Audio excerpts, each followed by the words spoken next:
अब हम अपनी पुष्पगंधा को आमंत्रित करते हैं कि वो आए। पुष्पगंधा किसलिए कह रहे हैं?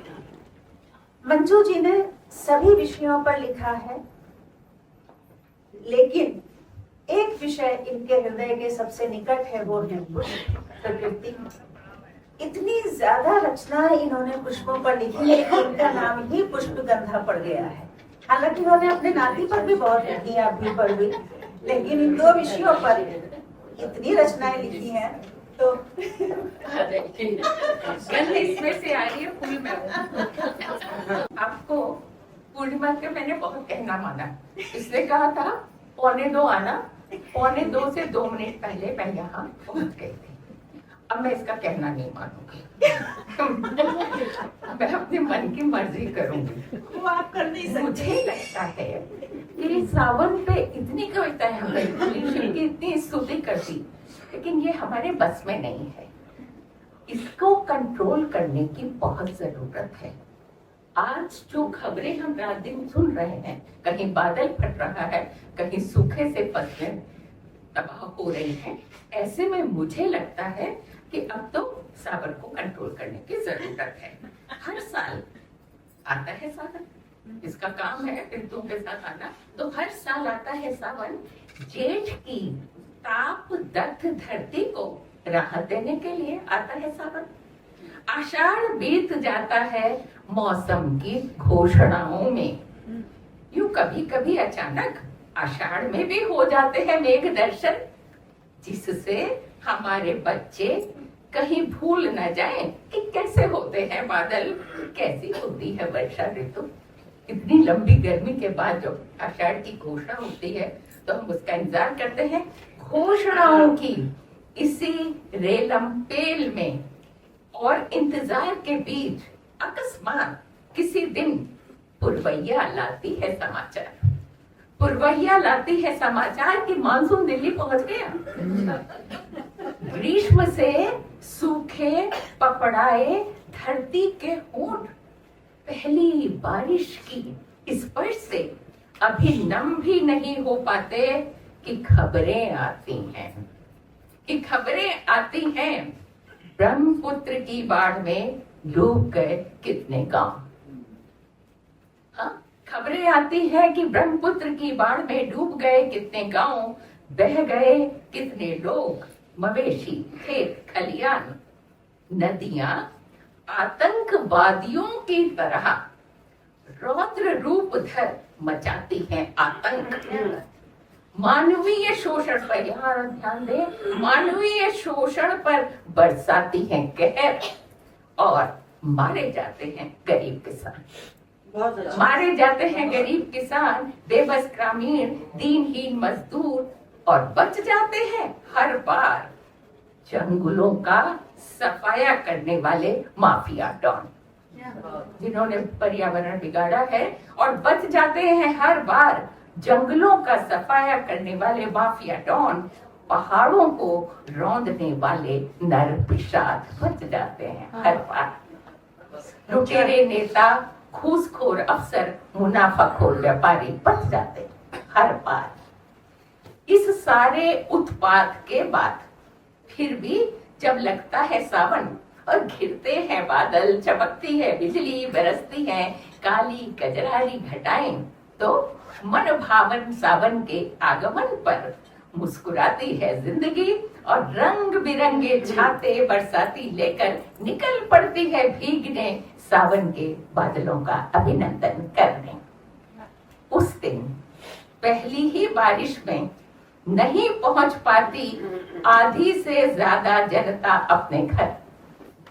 उस दिन पहली ही बारिश में नहीं पहुंच पाती आधी से ज्यादा जनता अपने घर।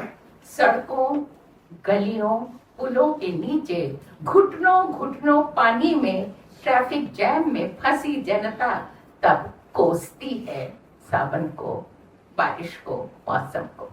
तब कोसती है सावन को, बारिश को, मौसम को। बारिश करने का सारा उत्साह, उत्सव मनाने का सारा जोश हो जाता है स्वाहा। जाम में फंसे, कीचड़ में फंसे आम आदमी करते हैं प्रार्थना, मनाते हैं इंद्र देवता को कि अपनी बादल सेना पर रखो काबू, कि अपनी बादल सेना पर रखो काबू, अन्यथा धराशायी हो जाएगा उनका नगर। हरे भरे पेड़ टूट कर गिरते हैं, हरे भरे पेड़ टूट टूट कर गिरते हैं, सड़कों पर रास्ता रोक, जगह जगह धंस जाती है धरती, और नए कंस्ट्रक्शन के फलस्वरूप अचानक भर भरा कर गिर पड़ते हैं पुराने जर्जर मकान। कितने ही गरीब बच्चे मजदूर मर जाते हैं मलबे में दबकर। रोज की खबरें रात दिन हमें यही पढ़ने और देखने को मिलती है। जरा सी बारिश करा देती है रेनी डे, जरा सी बारिश दिल्ली में हो जाए तो हो जाता है रेनी डे। नहीं सूखते कपड़े, हम गृहिणियों की एक सबसे बड़ी चिंता होती है, नहीं सूखते कपड़े, टपकते हैं घर, आ जाती है सीलन। मच्छर और पंखों वाले कीड़ों के झुंड मंडराते हैं जहां तहां। दीमक, चींटियां, कॉकरोच कर देते हैं बारिश का आनंद फीका। बारिश का स्वागत बाद में होता है, इन सब का आतंक पहले होता है। तो बारिश का आनंद हो जाता है फीका, कहीं बाढ़ तो कहीं सूखा।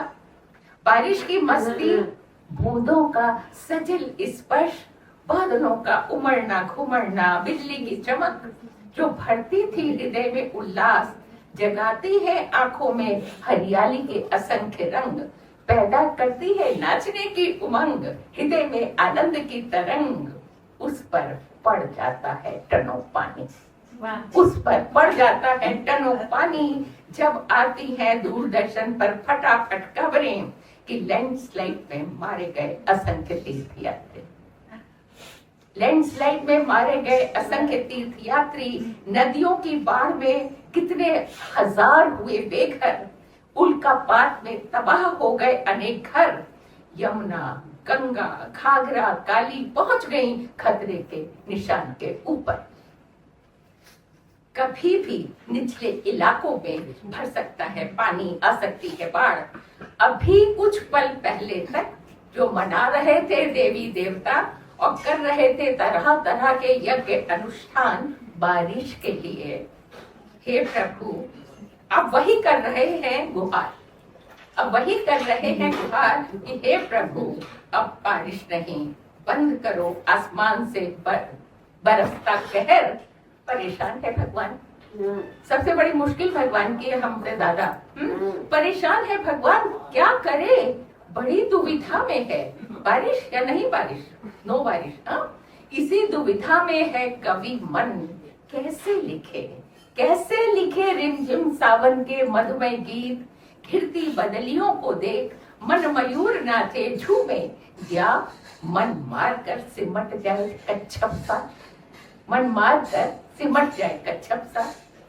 मनुष्य के बेइंतहा लालच, स्वार्थ और अविवेक ने प्रकृति पर लगा दिया है ब्रेक। जिंदा रहने के लिए अब जरूरी है सावन की रोकथाम और बादलों पर नियंत्रण, बादलों पर नियंत्रण।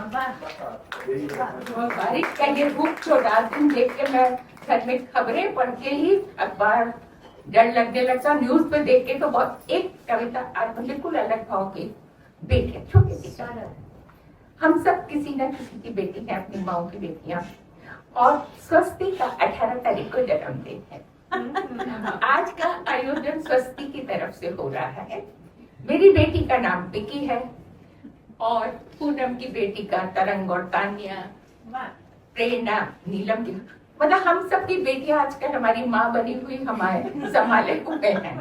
तो एक कविता बेटियों पे, क्योंकि मुझे लगता है नदियां और जल होती हैं बेटियां।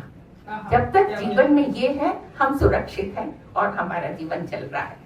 तो बेटी का नाम चाहे जो भी हो, विकी मेरी बेटी का नाम है, स्वस्ति, प्रेरणा या तान्या, कुछ भी हो, उसके लिए सदा निश्चित रहती है हृदय से ममता की दुग्ध धवल शस्त्र धार, जो करती है प्राणों को आह्लादित, जो करती है प्राणों को आह्लादित।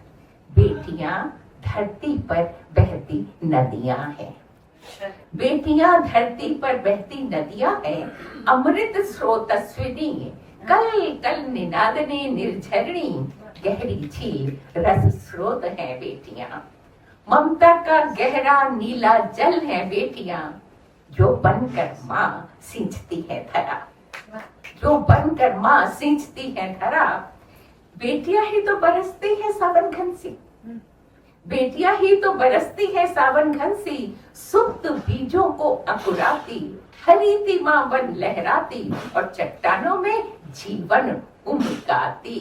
बरसती बदलियां है बेटियां, बरसती बदलियां है बेटियां, जीवन दायिनी फुहार धरती का मन है बेटियां। जब तक प्रसन्न है, तृप्त है, गाती रहेगी धरती मेघ मलार, मुस्कुराती रुपहली उज्जवल मुस्कान। बेटियों को बचाना जल को बचाना है, बेटियों को बचाना जल को बचाना है। जल यानी जीवन, नहीं है संभव उनके बिना धरती पर मानव जीवन।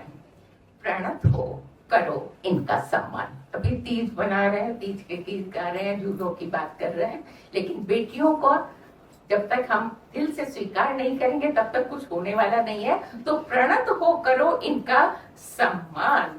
शक्ति स्वरूपा, बेटियों की पूजा नहीं, मात्र आराधना नहीं।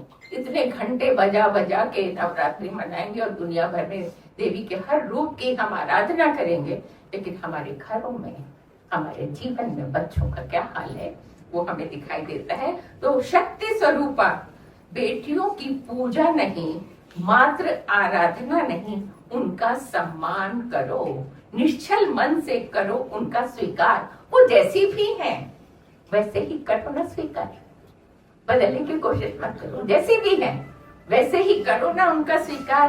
बेटियां धरती पर बहती नदियां हैं, धरती का मन है बेटियां, ममता का गहरा नीला निर्मल जल है बेटियां। बेटियां धरती पर बहती नदियां।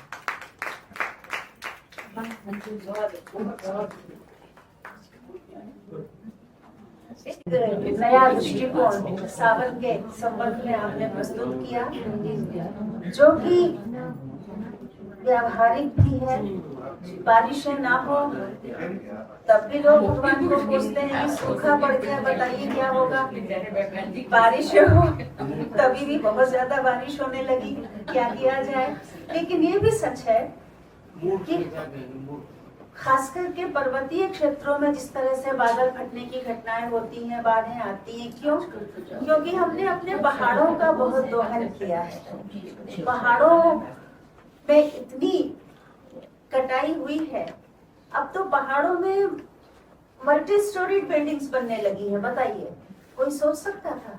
रोज पहाड़ गिरने की, तो ऐसे में पहाड़ नहीं गिरेंगे, लैंडस्लाइड नहीं होगा तो क्या होगा? प्रकृति कहीं ना कहीं तो अपना बदला लेगी किसी न किसी तरह से। तो